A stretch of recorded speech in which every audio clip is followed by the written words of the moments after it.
some seasonal Halloweeny themed reading for you, and I have chosen to read something from this book, which is a collection of stories by Edgar Allan Poe, all sort of spooky horror themed stories, but this one is The Mask of the Red Death is the main story. It's the first in the book, but it does have quite a few more in it. But seeing as that is the first story in the book, that's what I thought I would read to you. And I thought I'd keep it all quite red themed because the book is actually red. It looks quite orange in this light, but it is really nice red, like cloth bound, penguin, classic. And I do have a red light on. I am testing something new, a new type of lighting, which I haven't done before, but I just thought it might add to the spooky ambience. So I have a red light on me here, but it was very dark with just that, so I do have some lighting on in the background which might change, and I've got, you can't see it but you can probably hear it, a woodwick flickering candle in the background to kind of keep it nice and cozy. So yes, I am going to be reading Edgar Allan Poe's The Mask of the Red Death. The Mask of the Red Death. The Red Death had long devastated the country. No pestilence had ever been so fatal or so hideous. Blood was its avatar and its seal. The redness and horror of blood. There were sharp pains and sudden dizziness, and then profuse bleedings at the pores, with dissolution. The scarlet stains upon the body, and especially upon the face of the victim, were the pest ban which shut him out from aid and from the sympathy of his fellow men. And the whole seizure, progress, and termination of the disease were the incidents of half an hour. But the Prince Prospero was happy and dauntless and sagacious. When his dominions were half depopulated, he summoned to his presence 1,000 hale and light-hearted friends from among the knights and dames of his court, and with these retired to the deep seclusion of one of his castellated abbeys. There was an extensive and magnificent structure. This was an extensive and magnificent structure, the creation of the prince's own eccentric yet august taste. A strong and lofty wall girdled it in, the wall had gates of iron. The courtiers, having entered, brought furnaces and massy hammers and welded the bolts. They resolved to leave means neither of ingress nor egress to the sudden impulses of despair or of frenzy from within. The abbey was amply provisioned. With such precautions, the courtiers might bid defiance to contagion. The external world could take care of itself. In the meantime, it was folly to grieve or to think. The prince had provided all the appliances of pleasure. There were buffoons, there were improvisorati, there were ballet dancers, there were musicians, there was beauty, there was wine. All these and security were within. Without was the Red Death. It was towards the close of the 5th or 6th month of his seclusion, and while the pestilence raged most furiously abroad, that the Prince Prospero entertained his 1,000 friends at a masked ball of the most unusual magnificence.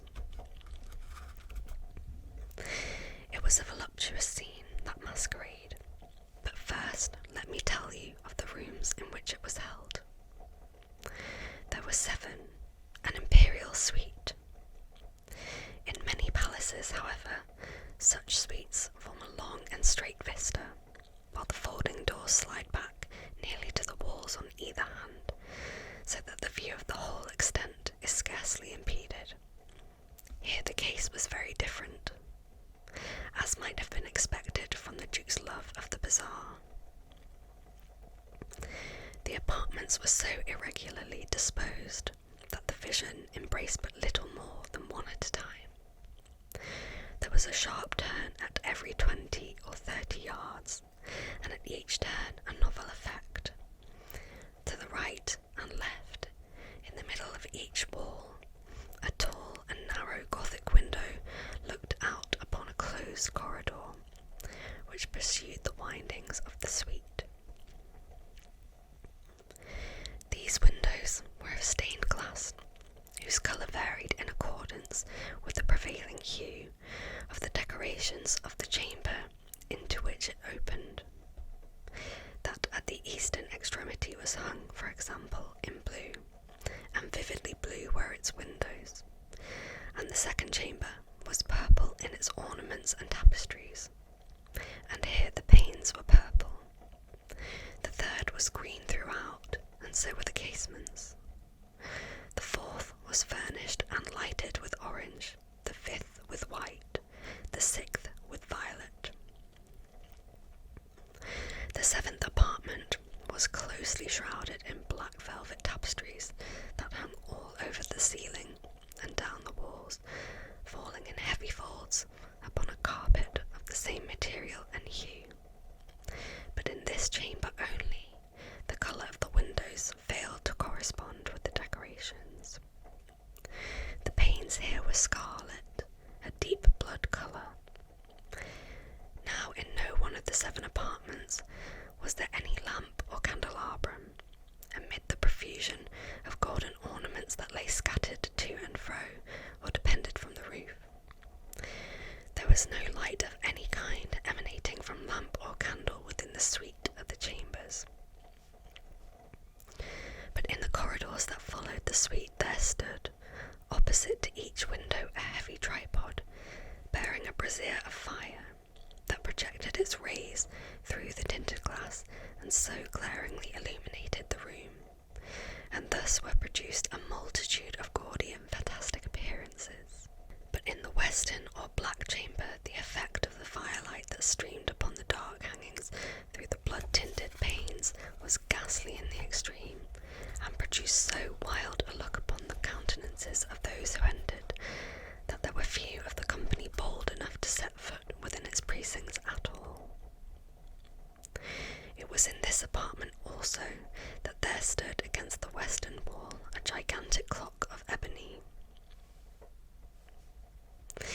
Its pendulum swung to and fro with a dull, heavy, monotonous clang, and when the minute hand made the circuit of the face, and the hour was to be stricken, there came from the brazen lungs of the clock a sound which was clear and loud and deep and exceedingly musical, but of so peculiar a note and emphasis that at each lapse of an hour the musicians of the orchestra were constrained to pause momentarily in their performance,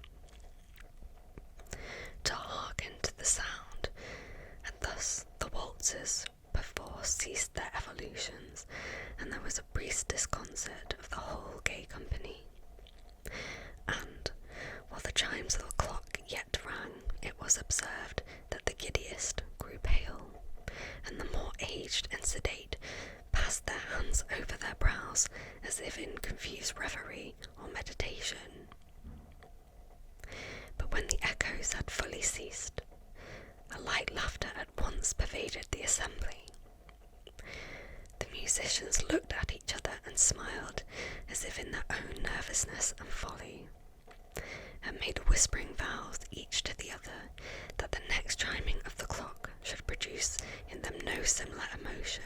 And then, after the lapse of 60 minutes, which embraced 3,600 seconds of the time that flies, there came yet another chiming of the clock, and then, with the same disconcert and tremulousness and meditation as before. But in spite of these things, it was a gay and magnificent revel. The tastes of the Duke were peculiar. He had a fine eye for colour colours and effects. He disregarded the decora of mere fashion. His plans were bold and fiery, and his conceptions glowed with barbaric lustre. There are some who would have thought him mad. His followers felt that he was not. It was necessary to hear and see and touch him to be sure that he was not. He had directed in great part the movable embellishments of the 7 chambers upon occasion of this great fete, and it was his own guiding taste which had given character to the masquerades. Be sure they were grotesque. There were much glare and glitter and piquancy and phantasm, much of what has since been seen in Hernani. There were arabesque figures with unsuited limbs and appointments. There were delirious fancies such as the madman fashions. There were much of the beautiful, much of the wanton, much of the bizarre, something of the terrible, and not a little of that which might have excited disgust.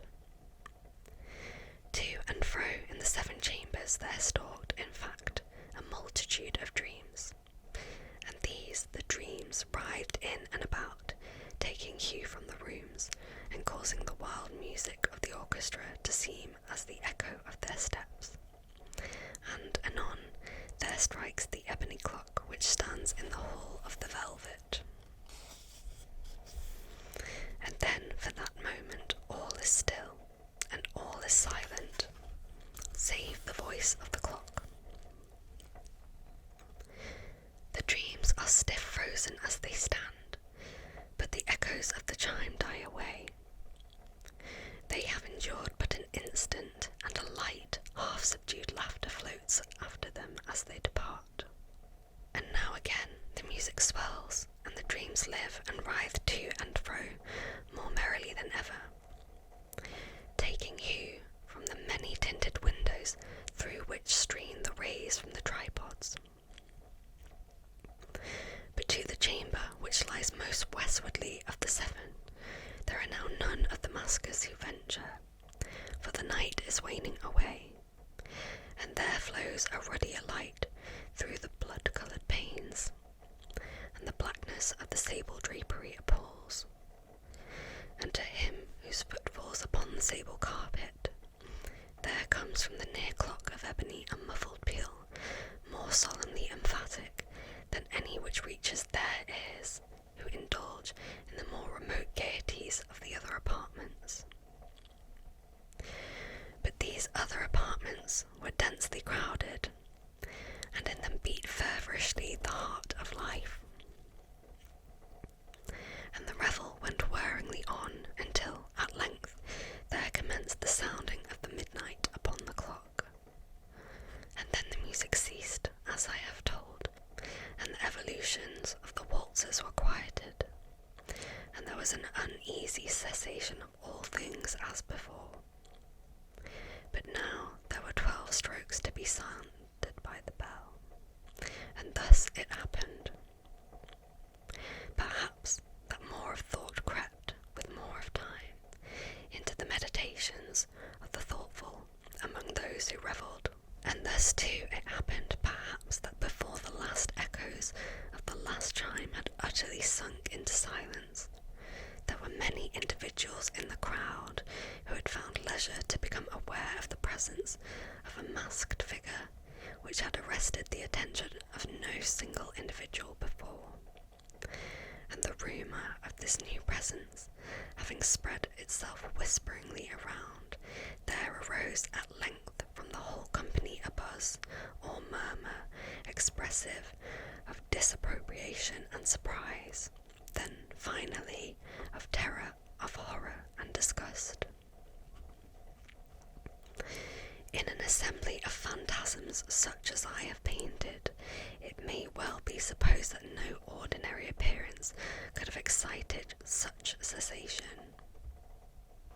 In truth, the masquerade license of the night was nearly unlimited, but the figure in question had out-Heroded Herod, and gone beyond the bounds of even the prince's indefinite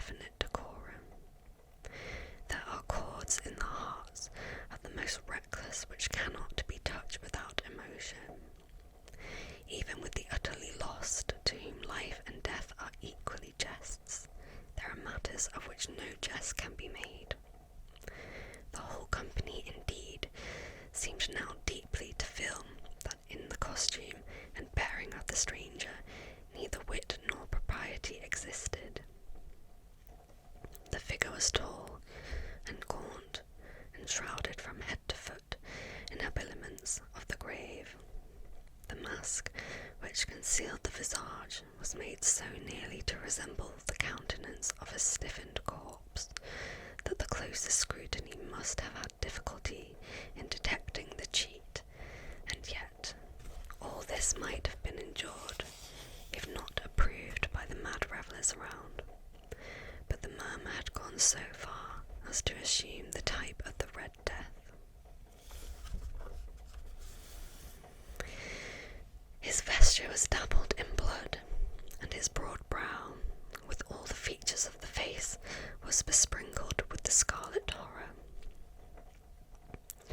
When the eyes of Prince Prospero fell upon this spectral image, which, with a slow and solemn movement, as if more fully to sustain its rôle, stalked to and fro among the waltzers, he was seen to be convulsed, in the first moment with a strong shudder either of terror or distaste, but in the next his brow reddened with rage. "Who dares," he demanded hoarsely of the courtiers who stood near him, "who dares insult us with this blasphemous mockery? Seize him and unmask him, that we may know whom we have to hang at sunrise from the battlements."